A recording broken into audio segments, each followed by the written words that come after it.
नमस्कार दोस्तों। भगवान आप सभी को भला करे और आपकी सारी इच्छाएं मनोकामनाएं पूरी हो। दोस्तों, आज मैं आप सभी को इस हाथ से रिलेटेड महत्वपूर्ण जानकारी व्यक्त करूंगा और यहाँ पर आपकी जो क्वेरी है उन सभी का डिटेल आंसर रहेगा। तो पॉजिटिव नेगेटिव आपका नेचर, स्ट्रेंथ, लक और आने वाला फ्यूचर, इन सब के रिगार्डिंग महत्वपूर्ण जानकारी रहेगी। तो यहाँ पर सबसे पहले हम देखें तो जो एक यूनिक पॉइंट है वो ये है कि हार्ट और जब माइंड लाइन सेम हो जाता है या एक लाइन में कन्वर्ट होता है तो उसे सीमेल लाइन कहा जाता है। और सीमेल लाइन व्यक्ति को बहुत ज़्यादा डेडिकेटेड किसी भी काम को लेकर के बनाता है, बहुत ज़्यादा फोकस्ड बनाता है, दिल का बहुत साफ बनाता है। बिल्कुल भी छल कपट, ईर्ष्या, द्वेष, हीन भावना, ये सब कुछ नहीं होती। जो दिल में है वो दिमाग में है, जो अंदर है वही बाहर है। तो इस कंडीशन में आप जैसे जहाँ तक बहुत ज़्यादा रिसर्चिंग नेचर के होते हैं, हर बात के जड़ तक जाना पसंद करते हैं। एक बार जो चीज़ ठाना है वो चीज़ करके ही दिखाते हैं, और इसके बाद में जो कुछ भी ठाना है उसको आपसे बदलवा देना मुश्किल रहेगा। क्योंकि जब दिल और दिमाग व्यक्ति का एक हो जाता है हथेली में, तो उस कंडीशन में जिस बात को भी पकड़ लेंगे, जो बात सोच लेंगे, जो बात को ठान लेंगे, फिर तो उससे टस से मस आपको कोई नहीं कर सकता। इसीलिए आपका जिद ज़्यादा देखने को मिलेगा और ये रेखा आपको हमेशा हेल्प करेगी मेंटली स्ट्रांग होने में, लाइफ में और आगे बढ़ने में, अच्छे रिजल्ट्स प्राप्त करने में। और कैसा भी सर्कमस्टांसेस हो, किसी भी तरह का सिनेरियो हो, उन सब कंडीशन में कूल व काम रहने के लिए। अब इस कंडीशन में दो और कंडीशन आ गए, जैसे कि एक सपोर्टिव आपका माइंड लाइन आ रहा है और एक सपोर्टिव आपका हार्ट लाइन भी आ रहा है। जब सीमेल लाइन के अलावा भी कुछ लाइन्स होती हैं तो इस कंडीशन में मल्टीपल इमोशंस या मल्टीपल थिंकिंग कैपेबिलिटी जनरेट हो जाता है। अब जैसे जो ये माइंड लाइन है ये आपको थोड़ा डीप थिंकर बनाएगा, हर बात के जड़ तक लेकर के जाएगा, ऑब्जर्वेटिव एनालिटिकल टाइप का पर्सनैलिटी यह क्रिएट करेगा। साथ ही साथ क्रिएटिविटी या आर्टिस्टिक क्वालिटी को भी डेवलप करेगा, जिसके कारण किसी भी तरह की कला में आप जैसे जातक निपुण सरलता से हो सकते हैं या अपने आर्ट, पैशन, हॉबी को, इंटरेस्ट को फॉलो करके बहुत ग्रोथ कर सकते हैं। जो सपोर्टिव यहाँ पर आपकी हार्ट लाइन है ये आपको बहुत ज़्यादा, क्योंकि जो सीमेल लाइन है वो तो बहुत ज़्यादा यहाँ पर करियर ओरिएंटेड बनाती है, सेल्फ सेंटर्ड बनाती है। लेकिन ये जो सपोर्टिव लाइन निकली हुई है ये आपको इमोशनल, सेंटिमेंटल, लविंग, केयरिंग और डेडिकेटेड टाइप का नेचर देगी। तो इस कंडीशन में आपके अंदर एक से ज़्यादा इमोशंस देखने को मिलेंगे, बट केयर, सिंपैथी और दूसरों के प्रति डेडिकेशन देखने को मिलेगा। और जो माइंड लाइन निकली हुई है ये आपको थोड़ा डीप थिंकर डेफिनेटली यहाँ पर बनाएगी। तो इस कंडीशन में मेंटली और स्ट्रांग होना और भावनात्मक रूप से और ज़्यादा सृजक हो जाना, ये दोनों कॉम्बिनेशंस को यह डिनोट करता है। नेगेटिव पॉइंट इसमें कुछ भी नहीं होता। यहाँ पर फिंगर की लेंथ जो है शॉर्ट है, तो इस कारण से जल्दबाजी, हड़बड़ी, बेचैनी देखने को मिल सकती है आपके नेचर में, लेकिन वो भी कोई बहुत नेगेटिव पॉइंट नहीं है। थंब का जॉइंट पॉइंट में मांसल कम जब भी होता है तो लड़ाई झगड़ा, बहसबाजी जैसी चीज़ों से दूर होते हैं। और यहाँ पर जब आड़ी रेखाएं ज़्यादा देखने को मिले तो ओवर थिंकिंग, नेगेटिव थिंकिंग या अपने लॉजिक्स को प्रूव करने से बचना चाहिए।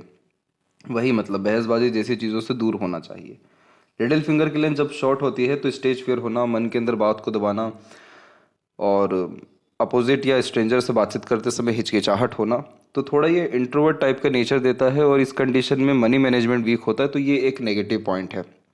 इसको ठीक रखने के लिए एक समय पर एक से ज़्यादा काम नहीं करना चाहिए, अपना मैनेजमेंट इंप्रूव करना चाहिए, ऑर्गेनाइज वे से काम करना चाहिए।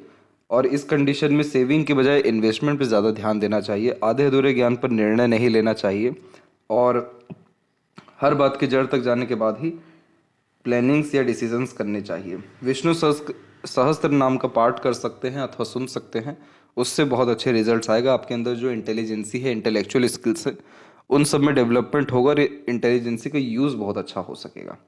जब थर्ड या सेकंड फिंगर एक दूसरे की तरफ झुकी हुई हो तो थोड़ा यूनिक वे में, थोड़ा क्रिएटिव स्टाइल में वर्क करने की आदत या चाहत को यह बढ़ावा देता है।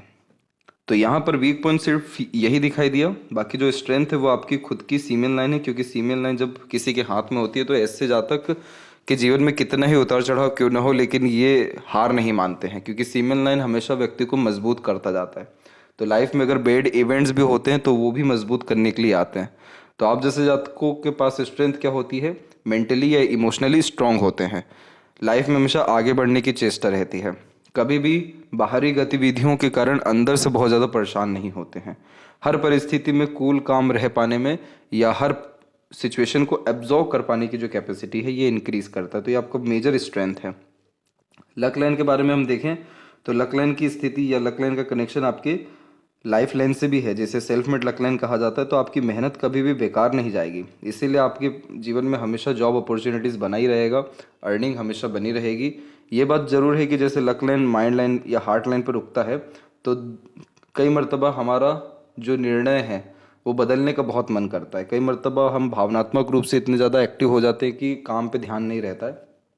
तो ये कुछ माइनर इश्यूज रहेंगे, लेकिन इसका कोई बहुत नेगेटिव इम्पैक्ट आपके लक या फिर मनी या फिर करियर पे पड़ने नहीं वाला है। एक काम अगर छूटेगा भी तो दूसरा काम वापस तुरंत मिलेगा।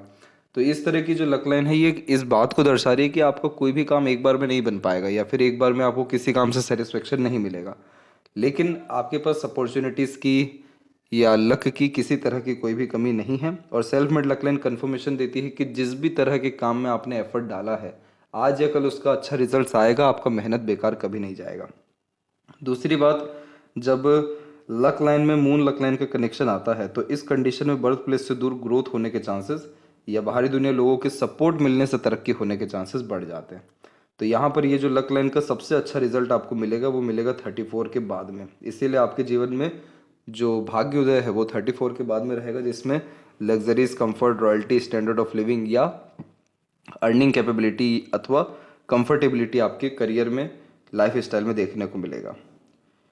और जो सपोर्टिव लाइन है आपके पाम में लाइफ लाइन के पैरेलल, वो बहुत अच्छी डेवलप हो रखी है, इसलिए इस तरह की वरीज लाइन भी बहुत ज़्यादा नेगेटिव रिजल्ट नहीं दे पाएगी। और इन्वेस्टमेंट घर के रिगार्डिंग डेफिनेटली 34 के एज के लमसम में देखने को आपको मिल जाएगा। तो लक के हिसाब से ये पॉइंट बहुत अच्छा है। अर्निंग आपके पास बिल्कुल ठीक रहेगा, क्योंकि सैटर्न की जो रेखा होती है ये हमेशा पैसा देती है, इसलिए हमेशा इनफ अमाउंट ऑफ मनी देखने को मिलेगा। मनी ट्रायंगल बिल्कुल नहीं है पाम में, इसलिए पैसा आपके पास रुक नहीं पाएगा कभी भी। पैसों का लीकेज रहेगा, जैसा पैसा आया है वैसे जाएगा, अधिक खर्च अधिक आय, वो वाला सिस्टम यहाँ पर देखने को मिलेगा। तो इसलिए स्टार्टिंग में कहा गया कि सेविंग की बजाय इन्वेस्टमेंट पे ध्यान देंगे तो ज़्यादा फायदा मिल पाएगा। इसके बाद में यहाँ पर आपके ओवरऑल हेल्थ, डिज़ायर, इन सब के बारे में बात करें तो जुपिटर पे प्रोग्रेस लाइंस बहुत अच्छी खासी डेवलप हो रखी है, तो डिज़ायर खुद के लिए भी और दूसरों के लिए भी आपके अंदर जनरेट होता है। ट्रायंगल का साइन टॉप पोजीशन या अथॉरिटीज़ पर ले जाने में सक्षम बनाता है, क्योंकि ये नॉलेज व्यक्ति को बहुत अच्छा देता है, ये नॉलेजेबल पर्सनैलिटी का बहुत प्रोमिनेंट साइन होता है। तो जिस भी तरह के डिज़ायर एम्बिशंस रहेंगे सब कंप्लीट होगा, बशर्ते खुद का एफर्ट आपको डालना होगा, देन आफ्टर आपको दूसरों का सपोर्ट आ पाएगा। क्योंकि इन सब तरह की रेखाओं को सेल्फ मेड लक लाइन कहा जाता है, जो खुद के मेहनत पराक्रम कोशिशों के द्वारा तरक्की देती है। इन सब के सबसे अच्छे रिस्पॉन्ड 34 और उसके बाद लगातार आएंगे, जिसके कारण आपकी लाइफ की क्वालिटी या स्टैंडर्ड ऑफ लिविंग बहुत अच्छी इंक्रीज हो पाएगी। जुपिटर पे ट्रायंगल का साइन आ जाना मैरिड लाइफ के लिए या बच्चों के लिए बहुत अच्छा माना जाता है, इसीलिए success after marriage, partner support और चिल्ड्रन से भी लक आपका इन्हेंस होता हुआ देखने को मिलेगा। और लेफ्ट पाम में हम देखें तो यहाँ पर क्या है कि हार्ट या जो सीमेन लाइन है उसमें स्लाइटली चेंजेस हो रहा है। ये कोई चिंता वाली बात नहीं होती है, इसमें जो हल्के फुल्के मेंटेलिटी में या लाइफ में सीरियसनेस में जो चेंजेस होते हैं उसको ये दर्शा रहा है। तो आपका करियर के पर जो प्रति है सीरियसनेस 21 के बाद में मैं बड़ा, फैमिली के प्रति जो सीरियसनेस है वो अभी आपका 34 के बाद में बहुत ज़्यादा बढ़ जाएगा। और आपका खुद के जो डिज़ायर है उसके रिगार्डिंग सीरियसनेस 27 के बाद से बहुत बढ़ा। इसके बाद में सेल्फ मेड लक लाइन्स यहाँ भी निकल रही है। बायफोर का साइन ट्रैवलिंग्स के लिए अच्छा है, इस तरह की सपोर्टिव लाइन बच्चों से सुख दिलाती है बहुत अच्छा। और जो लक लाइन है उसको हम देख सकते हैं कि वो कंसिस्टेंसी के बेस यानी थोड़ा अपग्रेड होकर के सैटर्न तक पहुँच रहा है। तो ये इस बात का प्रमाण है कि एक जो परमानेंट नहीं रहेगा, जॉब में आपके 2 से 3 बार डेफिनेटली चेंजेस होंगे, लेकिन वो सारे चेंजेस आपके अर्निंग को और आपके पोजीशन या पावर को डेफिनेटली इंक्रीज करेगा। इसलिए चिंता वाली बात कोई है नहीं। और अगर कोई भी आपके अंदर इंटरेस्ट, पैशन, हॉबी या आर्ट है उसको फॉलो करिए, उसके द्वारा आपको नेम, फेम या सक्सेस बहुत बड़े स्तर का मिल सकेगा। तो आशा करता हूँ आपके सभी प्रश्नों का उत्तर मिल गया हो। तब तक आप अपना ध्यान रखें। आपका बहुत बहुत धन्यवाद।